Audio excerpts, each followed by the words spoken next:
Okay, today we're going to talk about Victor Gruen and his accidental child, the modern-day shopping mall.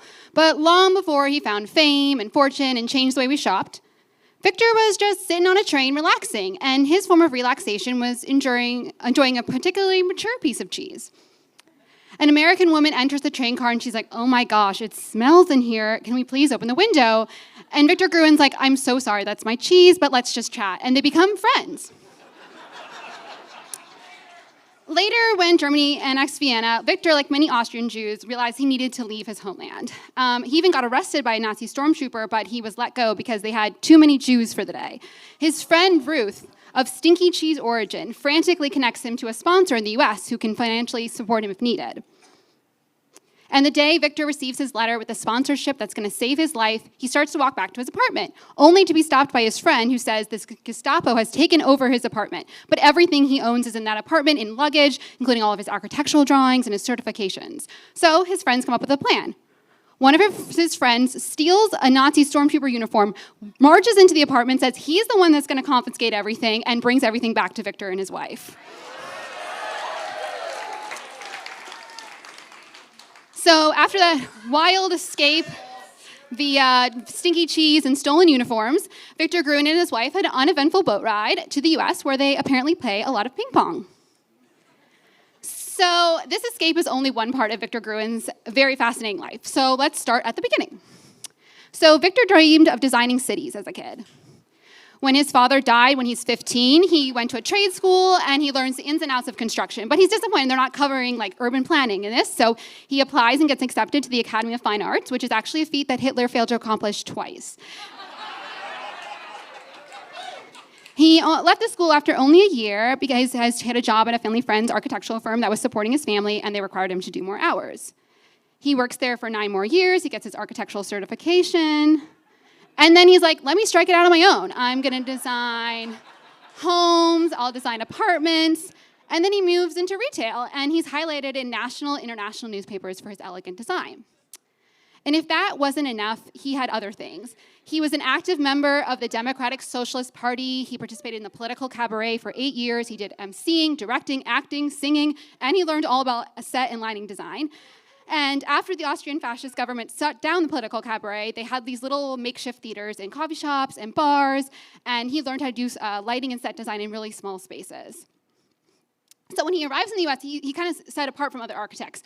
Most American architects wanted to do architecture as a gentleman pursuit. They wanted to design lofty monuments or luxury homes, but Victor was interested in doing large-scale planning, and he felt that if he designed places that people would interact with on a daily basis, he could uplift the working class.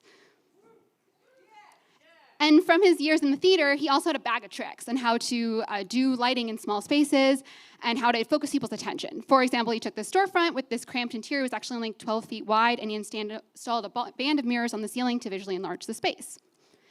He also wasn't satisfied with the fixed lighting. So you can see on the left here, there was just lighting that was drilled into the wall, and you can't really move it that much. And he missed the theater lighting, which you could move a lot. So he pioneered the usage of these flexible ceilings, which you can see on the right, where there are these panels on the top, and you can move where the lighting is. So you can spotlight different things in the store, and you can also hide those pesky cords. Also at the time, most storefronts were flush with the street, and he introduced this novel design strategy of recessing the entrance, which would draw the pedestrians away from the street and towards the entrance. And the ceiling was covered actually in his hidden fluorescent lights because there wasn't a lot of daylight in this recessed entrance, and he wanted to make it inviting. And once they got in, he would actually subtly pull them to these display cases that had theatrical spotlights that highlighted their merchandise. And so when you came in, you knew, oh wow, this stuff is really cool. It's like almost in a museum display case. And for more impulse buys, he treated the store like a stage, and he would use the customers and the merchandise as actors. So at this candy store, he installed a giant glass facade so passerbys could see the action inside and be like, I think I'd like a piece of chocolate. But how do we go from this beautiful store design to this? So let me give you a brief history of the suburbs. So before cars, you could live, work, and shop in the downtowns of cities. And Dwight D. Eisenhower himself in this dump truck, he built the interstate highways out of the city. And with that, cheap land's now accessible, and these segregated housing developments started to pop up in the suburbs. However, there wasn't a lot of local shopping or work, so people were still driving into the city. And this caused a lot of traffic. Victor Gruen was not a fan of this development, but traffic was not the only nefarious thing happening. So without downtown foot traffic and less people admiring storefronts designed by people like Victor Gruen, stores started closing their downtown locations and moving to the suburbs. And there was ample parking, so the traffic was better, but it created something horrific. And if there are any children in the audience, please cover your eyes. It created strip malls.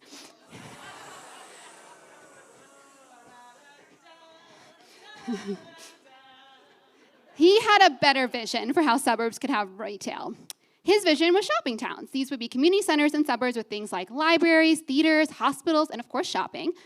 And there'd be a central pedestrianized core, surrounded by a ring of parking lots, and there'd be even ample bus stops for people coming in from the city. And this would get rid of these horrific strip malls and create this social and cultural center.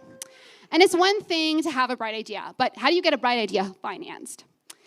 And Victor Gruen was not only a skilled architect, but he was a shrewd salesperson. He set his eyes on J.L. Hudson, which was a wealthy Detroit-based department store, and they were very hesitant to expand to the suburbs. They had this really beautiful, monumental, huge department store, and they thought anything smaller might detract from the brand. But Gruen reframed the risk. He says, well, you can attach your name, and I'll give you some control over the design, and you can have it a part of this entire shopping town, and this will be larger than any department store's downtown store. And this will elevate your brand. And the executives pause for a second, and they're like, I don't think we need one. We need 4. So in 1954, the first of the 4, and Victor's first shopping town opens in Northland, and this has pedestrian walkways that connect the shops. And it had rave reviews. So I found this Detroit Free-Press article that says, wives who visit the new Northland shopping center will never want to go home. But it not only included stores, it had auditoriums, it had an infirmary, it had a sculpture garden, and it actually had a lost car and a lost child department. After Northland's successful opening, Dayton's in Minnesota, which, fun fact, later merged with J.L. Hudson's and formed the retail chain Target, approached Gruen for making their own shopping center. However, when Gruen looked at his weather app, he was like, oof, this is not the place for an outdoor shopping mall. So he said, let me design a fully enclosed shopping mall with AC and heating. And there's some really interesting design choices here. So he decided to reduce energy costs by minimizing external windows, but no one wants to be inside with no natural light, so he added an atrium, which was inspired by the gallerias in Italy, where skylights cover walkways in downtown areas. And Victor Gruen just hated paper signs. So these were very common in street fronts and at supermarkets, and he forbid them due to their disturbing nature. Inside the mall, he created the center court to mimic a town square, and it had fountains, a sidewalk cafe, benches, landscape gardens. It had an aviary, and the aim was to create a psychological connection with nature for people that couldn't be outside as much. And this was actually the largest indoor public area in the US at its time. And people really liked it, including Time magazine that called it a pleasure dome with parking. He had his detractors, like Frank Lloyd Wright, but actually, he has some things to say about Frank Lloyd Wright, but that's for a different talk. And so I want to kind of show you some of the things that you might see in a mall. This is a mall made, I'll show you a mall made in the 80s, that you'll see that a lot of the things you might just saw in Northland and Southdale. So let me just take you on a little bit of a tour. So here we see the pedestrian walkways, we see some skylights, we see a central court, and we see an outdoor cafe that looks like what we saw at Southdale.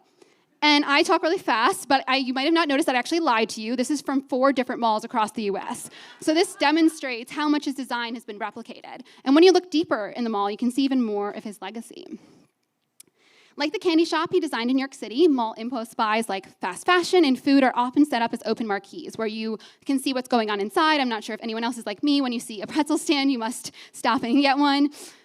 And like the recessed entrance of the leather store, that's entrance signaled a destination with high-end merchandise. Some mall stores' entrance will signal something like they have privacy or exclusivity or separation, and a lot of them do it with doors. But with an indoor mall, you don't need physical doors. There's no weather inside the mall, right? But they use this to kind of separate them from other stores. The spotlights and the display cases that we saw that kind of pulled you towards the merchandise in that recessed entrance are something that a lot of stores that have our hero merchandise will use to get people to leave the common space and come into their store. And a lot of stores like DSW that have a lot of merchandise that don't have like a hero item will kind of just use diffuse lighting so that everything's evenly lit. And finally, flexible ceilings are actually used in Apple stores worldwide. However, lots of malls continue to be built, and Victor's dream of shopping towns became a nightmare. I mean, look at this.